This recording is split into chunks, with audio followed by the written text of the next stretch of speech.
Amém.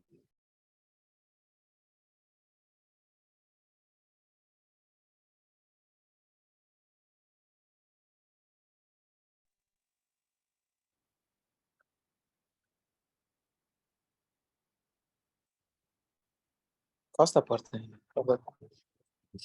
Ok. Nós vamos hoje estudar sobre mais um dos nossos Shoftim. A gente terminou semana passada o Avimelech. E hoje vamos falar sobre o Navi, sobre o Shofet Iftach. Iftach Hagiladi. A história é trágica. Vamos ver o desenrolar dessa história. Só que, antes de começar esse Iftach, o Tanakh conta para a gente que tiveram mais dois juízes. Um chamava Tolá, o outro chamava Yair, mas não conta praticamente nada a respeito deles. Um fala, o primeiro Tolá, ele foi o juiz por 23 anos, o segundo ele teve 30 filhos, ele era muito rico, e enquanto ele viveu, o povo estava tranquilo, sem guerras. Não conta mais detalhes a respeito deles, e aqui a gente vê realmente que a Torá não é um livro de histórias, e sim contar aquilo que é relevante para nós. Depois que esse Yair, esse segundo, que a gente não conhece a história dele, faleceu, Bnei Israel começou, ou seja, retornou a fazer idolatria. E aqui eles escolheram 7 canais da televisão diferentes. Rede Globo, Record, Cultura, são os que eu conheço, não sei mais nenhum. Eram 7 deuses diferentes. O deus de Baal era famoso. Ashterot, Aram, Sidon, Moab, Amon, Plishtim. Era o deus, na verdade, dos povos que estavam ao redor deles. Então, eles começaram a adorar esses deuses, ou seja, aderir o pensamento, aderir o modo de vida dos países, dos povos idólatras que estavam perto deles, ao lado deles ou até dentro deles. E eles, inclusive, dessa vez, tiveram uma atitude mais drástica que as outras vezes. As outras vezes eles serviam Deus, mas só para garantir, então eles serviam também as idolatrias. Dessa vez, eles até abandonaram Deus. E aí, dessa forma, então, Deus mandou para eles inimigos novamente, como isso vai acontecer e vem acontecendo ao longo de toda a história dos nossos Shoftim. Os primeiros a fazerem idolatria foram aqueles judeus que estavam do lado leste do Jordão, aquelas 2 tribos que desde a época de Moshe já haviam pedido para ficar lá, Reuven, Gad,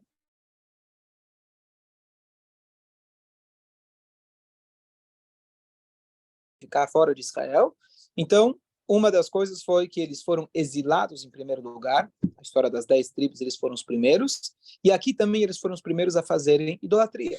E, geograficamente, tem sentido, porque eles estavam provavelmente mais rodeados, provavelmente não estavam, mais rodeados de inimigos e de povos gentis. Então, eles foram os primeiros a serem influenciados. Já os judeus que estavam dentro de Israel, eles tinham um núcleo, eles tinham uma cidade onde ficava o Mishkan, eles tinham uma rotina judaica, um convívio judaico muito maior. Então, esses foram os primeiros a serem, se assimilarem. E aqui a gente já vê o conceito de quão importante é que um judeu viva em comunidade. A não ser que você foi mandado para lá para ser o representante de Hashem naquela cidade, etc. Você simplesmente se colocar num lugar onde não tem comunidade, você está se colocando numa situação de risco. Isso a gente viu, mesmo com 2 tribos do nosso povo que receberam a Torá, viram Moshe, viram Yoshua, e aqui estamos falando algumas gerações depois, mas estavam frescos de todo aquele chá, eles acabaram se assimilando em primeiro lugar. E não era que eles estavam uma pessoa, 2 pessoas, eram 2 tribos e meio, milhares de pessoas do povo de Israel. Teoricamente estavam seguros, mas não se afaste da comunidade. Os judeus agora passaram 18 anos servindo idolatria e eles agora estavam sofrendo o ataque dos povos inimigos. O povo principal era o povo de Amon. Esse povo de Amon, ele aparece na Torá. Então vamos recapitular quem era esse povo de Amon. Amon surgiu do seguinte episódio. Quem lembra quando o sobrinho de Abraham, Lot, ele estava morando na cidade de Sodoma, os anjos vieram, salvaram ele. E ele pediu, não, me salva, deixa uma cidadezinha aqui, deixa esse pedaço aqui, não destrói. E eles falaram tudo bem. E foi lá então para uma caverna o Lot com as suas duas filhas. Essas duas filhas, diz para a gente Urash, ele comenta na Torá, que elas pensaram que o mundo inteiro tinha sido destruído e para garantir a continuidade do mundo tiveram relação com o próprio pai. A primeira teve a relação e chamou o primeiro filho de Moav. Moav vem da palavra Meav, que veio do pai. E o Lot, na verdade, elas embebedaram o pai, deixaram ele bêbado. E aí, no dia seguinte, ele acordou, percebeu, mesmo assim, se embebedou na segunda noite. E a segunda filha engravidou dele e deu à luz ao filho que se tornou o Amon. E esses dois se tornaram pais dessas nações, Moav e Amon. Mais para frente na Torá, temos em Moav mais um episódio. Aqui eu vou explicar do Amon.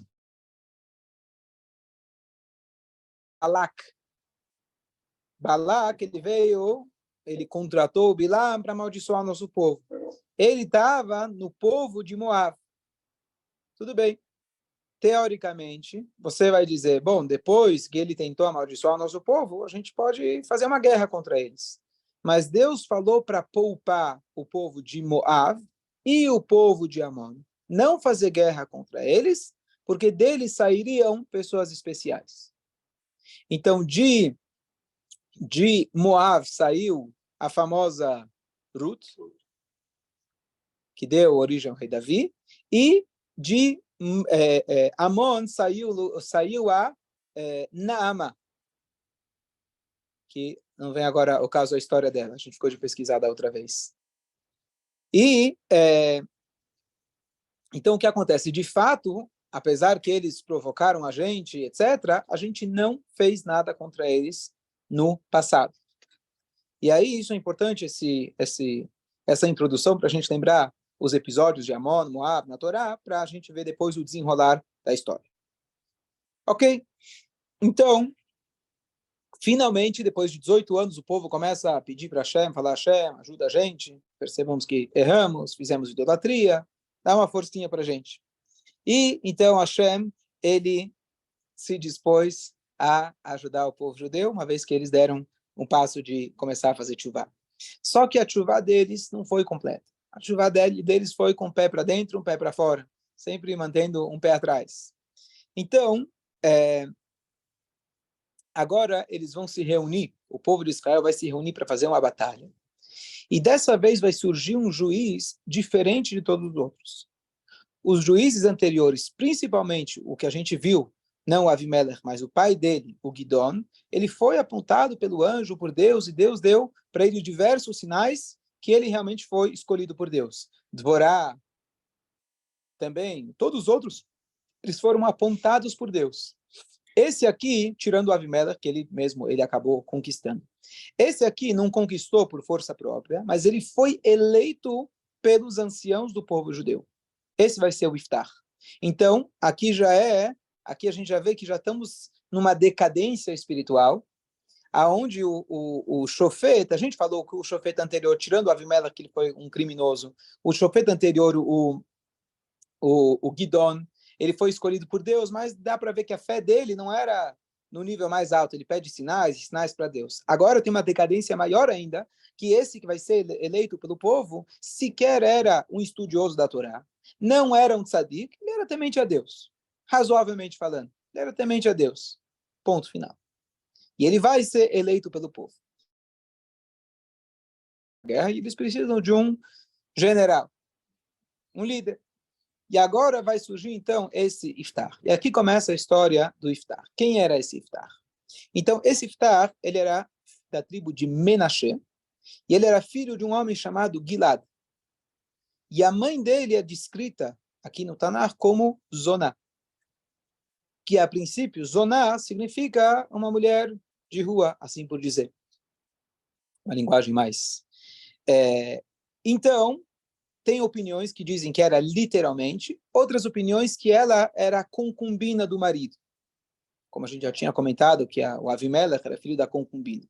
Mas essa é a linguagem que a Torá usa. Então, esse filho, ele foi expulso pelos irmãos dele. Ele foi expulso pelos irmãos deles. Quem lembra a história de David também foi expulso pelos irmãos. O Avimelech também tinha sido entre aspas, tinha sido afastado dos irmãos, e ele acabou matando todo mundo. Então, esse Iftach, ele foi excomungado, ele foi expulso. Tá bom? E ele, ao invés de fazer uma briga, que a gente já vê uma virtude dele, ao invés dele fazer uma briga, ele falou, tudo bem, vocês não me querem, eu vou embora. E ele atravessou o Jordão, estamos aqui fazendo o estudo do Tanakh, estudando um dos juízes, que é o Iftach. E ele, então, atravessou o Jordão, foi lá para a turma fora de Israel, aquelas 2,5 tribos. E lá, o povo estava sendo atacado constantemente por pequenas guerrilhas dos povos gentis, e ele, então, se demonstrou corajoso. Ele se juntou lá com uma turma lá de guerreiros, uma gangue lá, liderou a gangue, e ele se mostrou como realmente um bom guerreiro. E assim, o tempo foi passando, ele se juntou com esses judeus, protegia os judeus que estavam lá, fora de Israel. E os Zekenim, os anciãos de Israel, inclusive, não protegeram ele quando ele foi expulso de Israel. Quando ele foi expulso, não de Israel, mas da família. Ninguém deu cobertura para ele. Mas o tempo passou, estavam precisando de um capitão, de um general. Vamos pedir para quem tem a capacidade. Então, os Zekenim, os anciãos de Israel, tiveram a humildade e eles se dirigiram até fora de Israel, saíram de Israel, que a gente sabe não é uma coisa pequena, alahicamente falando, sair de Israel. Eles saíram de Israel pessoalmente e foram até Iftach. E viram e falaram para ele, olha, nós estamos precisando de alguém para coordenar a nossa guerra. Iftach Hagila disse, hein? E aí, então, o que ele fala? Espera aí. Na hora que eu precisava de vocês, ninguém me deu cobertura. Agora que vocês precisam de mim, eu fiz por merecer, agora que eu sou capitão, que eu sou bom, agora vocês me querem? Vocês me expulsaram, não estou. E eles falaram, não. Nós pedimos o devido kavod, etc., mas estamos precisando de você. E se você ganhar a guerra, nós vamos fazer você o líder do povo de Israel. E ele, muito inteligente, falou, peraí, grande coisa. Se eu vencer a guerra, é claro que já sou líder de Israel. E se eu perder a guerra, vocês não vão fazer líder de coisa nenhuma. Não vai ter para quem ser líder. Então, se vocês me querem mesmo, me façam o líder de Israel agora. Isso que ele falou, seria vingança contra eles? Não é vingança, ele estava magoado. Eu não sei se é vingança. Ele mostrou que ele estava magoado. Ele foi embora em silêncio. Não fez uma guerra. Pelo jeito, ele poderia ter feito uma guerra contra os irmãos, como o anterior tinha feito. Ele foi em silêncio e foi viver a vida dele. Agora que eles vêm pedir para ele, não é uma vingança, mas simplesmente, peraí, vocês me expulsaram, o que mudou agora? Eu não sou obrigado a ser trouxa. Não. Eu não sou obrigado a ser jogado de um lado para o outro. Não é vingança, simplesmente, vocês me expulsaram, o que mudou agora que vocês querem de volta? Simples. Aquela história que você já falou, que o sujeito não quer emprestar uma coisa, aí o outro... É diferente, não é vingança, não é que você não quis me emprestar e agora eu não vou te emprestar, é diferente. É diferente. Vocês não me deram proteção. Ou seja, vocês não me queriam. O que agora, de repente, vocês querem? Me explicam. Na hora que eles justificaram, na hora que eles prometeram a promoção, ele aceitou. Então, não, acredito que ele não fez nada de errado. Não estamos falando, novamente, de um profeta no nível mais alto. Não estamos falando de alguém que alguém foi apontado por Deus. Era uma negociação. Vocês querem que eu seja o capitão? E, pelo jeito, ele era guerreiro, ele era bom de guerra. Inclusive, a gente vai ver que ele era bom de negociação. O bom guerreiro não é aquele que realmente é vitorioso sobre o inimigo. Isso se for necessário. Shlomo Amelech, ele conseguiu conquistar o respeito e não a força.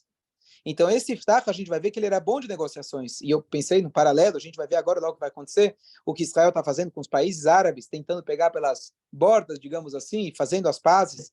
Pazes não no sentido de comprometer terras ou abrir mão de terrorismo ou terroristas, é simplesmente conseguir a paz, isso é melhor do que qualquer outra coisa. Vencer a guerra, na guerra os dois perdem. Qualquer guerra os dois perdem. Então, ele, como um bom negociador, um bom estrategista, vamos falar assim, um bom estrategista, ele queria entender qual que é deles. E eles justificaram, e ele então aceitou a posição de ser o líder de Israel, e agora ele ia liderar a guerra contra os amonitas. Dúvidas? Comentários? Ok. Quem Agora, era ele, Rabino? Quem era? Eu peguei por último. Iftach HaGiladi, ele era filho de Gilad, e a mãe dele aparentemente era uma mulher de rua. Tinha sido expulso pelos irmãos, e agora os representantes do povo judeu vieram pedir para ele se tornar o chefe dele, e de cara, querer mostrar a sua capacidade militar. Ele tentou primeiro usar a sua capacidade de negociar. E ele então manda, o Iftach, ele manda uma delegação para o povo inimigo, e ele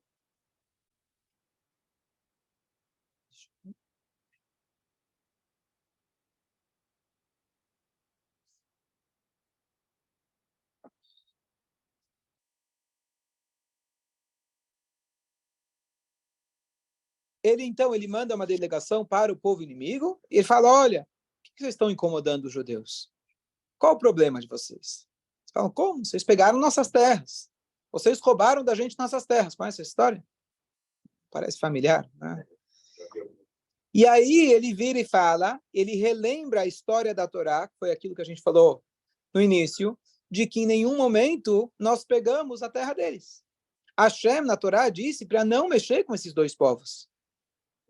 Número 2, ele escreve na carta, ele manda lá a mensagem, fala, mesmo que Deus vamos supor que a gente tivesse pego de vocês essas terras, teríamos feito isso por ordem divina. Fala a verdade. Se vocês se o Deus de vocês, entre aspas, dissesse para vocês conquistarem as terras, vocês não fariam mesmo? Ou seja, ele usou uma linguagem, quer dizer, a gente não acredita em outros deuses, mas ele usou a linguagem do próprio inimigo. E nós fizemos isso por ordem. Se é que pegamos a terra de vocês, que no caso não pegamos outras terras, de fato, conquistamos, como a história que a gente viu lá no começo de Yoshua. Mas essas terras não pegamos. Se é que pegamos, Deus nos deu permissão para a gente pegar. E a gente não tá maltratando vocês. O que vocês querem do povo judeu? Que resposta que eles têm para dar? Até que eles saíssem, ou não brigassem. A ideia é que ele queria, como disse o Arafat em Mar Shemó, ele quer ver até o último judeu dentro do oceano.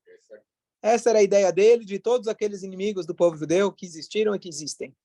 O pretexto pode ser terras, o pretexto pode ser riqueza, o pretexto pode ser religião, o pretexto pode ser raça. O que eles querem é, Deus nos livre, acabar com o nosso povo. Esse é o antissemitismo. Não tem, de maneira nua e crua, é isso que está por trás de tudo. Então, ele não aceitou negociação nenhuma, porque não tinha negociação. Só fazendo paralelo, quando foi oferecido para o Arafat, o mesmo Arafat, a porção, não lembro o tamanho que ele foi oferecido, quem ofereceu para ele foi quem tinha sido? Ehud Barak, ofereceu para ele não falou, eu não quero. Baruch Hashem que não. Baruch Hashem que ele não aceitou, Hashem colocou na cabeça dele, ele foi mais esperto que o próprio Ehud Barak. Porque eu não quero terras. Eu não quero, ele falou bem claro, ele não quer terras. A terra é um jeito de ter uma boa desculpa. Então, o povo de Amon decidiu, ele falou, não, a gente quer guerra mesmo, é guerra, a gente quer acabar com vocês. E aí, então, o Iftach não teve jeito, e ele, então, agora sim, preparou o povo para a guerra. E ele aqui fez um grande erro. E o erro dele qual foi? Ele vira e faz uma promessa para Deus. Ele fala, Hashem, eu quero ter sucesso nessa guerra. A gente vê que em alguns momentos na história, Jacob Avinu também havia prometido para Deus, olha, eu vou na casa de Lavan, se der tudo certo, eu vou trazer uma boa oferenda para você. E ele falou o seguinte, a primeira coisa que sair da minha casa, é uma pessoa com muitos bens, muitos animais, a primeira coisa que sair da minha casa, na hora que eu estiver voltando da guerra, eu vou oferecer para Hashem. Então, vamos prestar bem atenção que a ideia de promessas, quando que se aplica, quando que vale a pena fazer promessas e de que maneira vale a pena fazer promessas. Ele fez uma promessa, primeiro, e se, de maneira geral, a gente fala, olha, se Deus fizer a parte dele, eu faço a minha. Não, faça você a sua e espere que Deus faça a dele. Você não vai falar, se eu ganhar a guerra, você pode até dizer, olha, dos despojos da guerra, como a gente vê na nossa história, olha, metade eu vou dar para os Kohanim, vou dar para o altar. Tudo bem, se não tem ainda nas suas mãos, o dia que você ganhar, você fala, olha, vou dar metade para Deus, vou dar tudo para Deus, etc. Porque você ainda não tem nas mãos. Mas se você tem nas mãos um sacrifício para dar, dá agora. Então não espera Deus fazer a parte dele, faça você primeiro a sua parte. Número 2, ele fez uma promessa aberta. Ele não falou o que ia sair da casa dele. Poderia sair, em primeiro lugar, um animal que não fosse próprio para poder ser ofertado para Deus. Você não pode fazer qualquer animal para Deus. Então ele fez uma promessa em aberto. Mais uma vez a gente vê que ele recebeu a posição, porque cada geração tem o líder que merece. Importante lembrar disso. E aí, então, ele juntou as pessoas num lugar chamado Mitzpeh. Mitzpeh significa um lugar onde você consegue... Um mirante, obrigado. Um lugar chamado Mirante. E lá ele juntou o povo de Israel e ele travou uma batalha e ele foi vitorioso na batalha.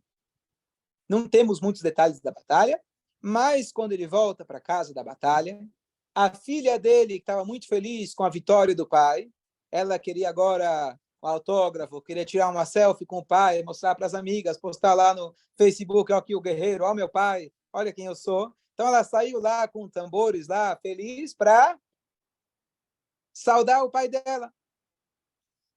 Só que, quando o pai dela viu quem saiu ao seu encontro, ele rasgou suas roupas. O plano dele. Ele falou, olha, eu fiz uma promessa e lamento em te dizer que você vai ser o sacrifício. E a filha fala, mas peraí, algum jeito deve ter, não é possível que a nossa Torá permite uma coisa dessas.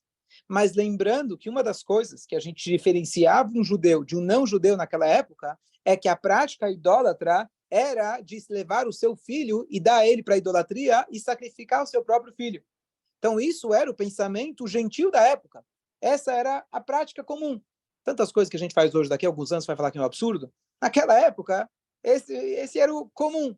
E o Iftar, como os outros judeus, conviveram com os povos que estavam ao seu redor, e para eles isso era normal.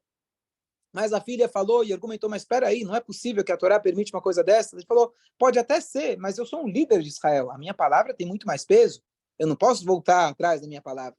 É claro que pela lei da Torá, essa promessa nunca teria acontecido, não vale, não tem valor essa promessa, e mesmo que tivesse, existe o conceito chamado Atarat Nedarim, que a gente faz na véspera do Rosh Hashanah, você anula a sua promessa, em último caso, quando precisa, mas nada mais propício do que essa situação. Mas, então, o Iftar, a filha fala, olha, então faz o seguinte, me dá um tempo, eu vou meditar, vou fazer um passeio pelo mundo, aproveitar os últimos dias de vida. Não foi isso que ela falou, eu vou me isolar para meus últimos meses, 2 meses de vida, se você me permite esses 2 meses, até que, pelo jeito, ela não tinha autoridade. Meu pai falou e acontecer, ela não tinha como fugir. Então, ela me permite 2 meses de eu estar em solidão, e aí depois eu volto para cá. E o pai falou, tudo bem. E nesse ínterim, ele poderia ter ido aos Zekinim, ir aos anciãos, aos líderes da época, os sábios, e falar para eles, olha, o que aconteceu? Estou num dilema, o que eu faço? Mas o orgulho dele, quem somos nós para falar, não permitiu ele fazer isso. Os Sanedrim também não foram até ele. Lembram que ele foi chamado pelo Sanedrim porque eles não tinham jeito. Chamaram ele porque não tinha jeito. E ele aceitou porque nomearam ele chefe. Então ninguém quer ir agora bater na porta do outro, olha, preciso de você. Então, ele não foi até eles. Inclusive, tinha lá o Pinchas, provavelmente é o mesmo Pinchas que a gente lê na Torá, só que é uma questão de datas aqui, o Pinchas ele era um anjo, na verdade, o Pinchas ele é o Navi, aparece Pinchas em alguns momentos, diferentes na história, com diferenças de séculos, e esse Pinchas também poderia ter ido até o Iftar, ou vice-versa, e também isso não aconteceu. E o Tanar não conta o que ele fez com a sua filha. O Tanar diz, fez com sua filha o que ele prometeu. Então, não diz de forma explícita, porque ele havia dito que ele iria dar para Deus o que saísse primeiro. Quem lembra, a gente não chegou lá ainda, mas a gente conhece a história de Rosh Hashanah, de Shmuel Hanavi, a mãe falou que daria seu filho para Deus. O que quer dizer dar o filho para Deus? Ele vai, depois de 2 anos, lá ele passou a vida inteira lá no Mishkan, certo? Na casa de Deus. Então, existe uma opinião que ele confinou a sua filha, Deus nos livre, confinou ela e ela ficou lá até o resto da sua vida, vivendo em solidão, ou a segunda opinião, que parece ser o que está dizendo, ambas são verdadeiras, né? A gente, quando tem interpretação da Torá, tudo é válido, e que realmente ele acabou sacrificando a sua própria filha. E por que ele acabou fazendo isso? Por ele não ser uma pessoa estudiosa. Qualquer pessoa que conhecesse o mínimo da Torá saberia que esse tipo de coisa nunca poderia ter acontecido. É uma história trágica, mas o Tanakh não omite nada, conta pra gente, e ele sacrificou a sua própria filha. E a mensagem que nossos sábios trazem pra gente, como é importante a pessoa ter o mínimo, pelo menos, de conhecimento. E ainda se você vai assumir um papel de liderança na comunidade, não é porque você é um bom militar que significa que tudo vai dar certo. Você pode conhecer da parte militar. E se você não sabe estudar, pelo menos tenha a humildade de recorrer a quem sabe.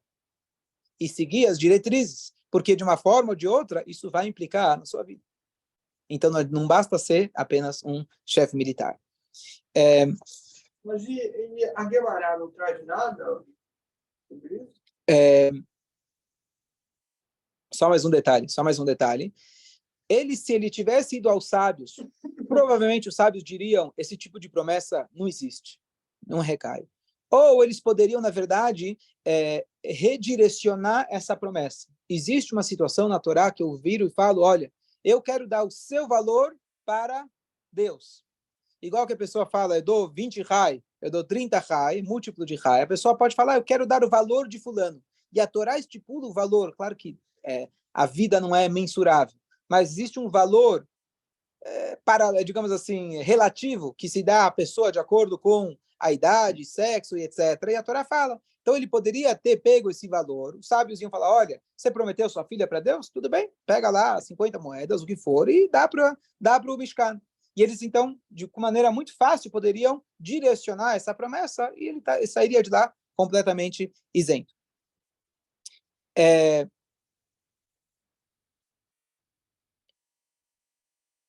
E só para concluir a história, uma das tribos, isso já aconteceu antes na história, a tribo de Efraim, ficou chateada com Menashe. Lembramos que Menashe e Efraim eram 2 irmãos próximos. Ele, quando foi fazer a guerra, não chamou a tribo de Efraim. E eles, então, ficaram chateados, ele acabou travando uma guerra com eles, e 2.000 homens daquela tribo foram mortos pelo próprio Iftar. Então, um final trágico, realmente, nessa história de um dos nossos líderes do povo judeu, que acabou causando a morte de pessoas do nosso próprio povo. Não foi rei. Aqui a gente está lendo ainda, por enquanto, estamos lendo ainda a história dos juízes. Fala, Elial. Pelo que eu procurei, termina por aí a história, certo? Mas ele, assim, a gente vê claramente que ele não era alguém do nível mais alto, espiritualmente falando. Mas ele era líder, ou não chegou a ser nomeado rei? Não foi nomeado rei. E nem foi... Quando a gente estuda a Torá, quando a gente estuda o Tanakh, você pode ler com uma historinha legal, outra trágica, uma foi vitoriosa, outra foi final triste, etc. Então parece um livro de historinhas, mas como você falou, exatamente, tentar enxergar como a história realmente se repete, em vários aspectos. Aqui alguns detalhes que a gente apontou, Israel com seus inimigos, as terras, etc., o pretexto que se usa. Só concluir uma coisa em relação a promessas. Promessas, em geral, a gente não deve fazer nenhum tipo de promessa. A Torá contempla o fato que alguém fez uma promessa, e se alguém faz uma promessa, ele tem que tentar cumprir, ou, num caso desse, tem ir diretamente anular. A pessoa, para que existe a promessa? Por que a Torá contempla esse conceito de promessa? Tudo que sai da nossa boca, de alguma maneira, é sagrado. Se alguém desrespeita aquilo que ele mesmo falou, ele está fazendo um sacrilégio. A pessoa está desrespeitando a fala que Hashem te deu. Então, nós temos que respeitar aquilo que a gente fala. Para prevenir isso, a gente nunca deve prometer. Para que existe a promessa? A promessa existe num caso muito específico, como, por exemplo, do Nazir. A Torá fala, se uma pessoa ele viu que a sociedade está completamente pervertida. No caso, lá tem a história da Sotá, a história cumprida. Logo depois, a Torá conta para a gente a história do Nazir. Então, a pessoa vai falar, sabe o quê? Eu não vou mais tomar vinho, eu não vou mais ir em festa, eu não vou mais ficar me preocupando com a minha aparência, eu vou deixar meu cabelo crescer. Então, existe uma situação onde a pessoa tenta assumir sobre si um rigor maior e com a promessa tende a agilizar e ajudar ele a fazer aquilo. Então ele fala, eu prometo parar de fumar. Então, escuta essa promessa, porque na hora que eu fizer a promessa, isso vai me ajudar. Então existe esse conceito na Torá de fazer uma promessa, mas é tão específico, e o risco que você tem de acabar transgredindo essa promessa é tão grande, que não vale a pena. E por isso sempre a gente faz o Bli Neder. Só para concluir aqui, tinha o Rebbe de Calef, que infelizmente está doente, mas ele vinha aqui anualmente, pessoa que fez muito pela comunidade, hoje seus seguidores continuam fazendo, etc. Mas ele chegava e falava para a pessoa, promete para mim que você vai cumprir o Shabat, promete que você vai cumprir Kasher.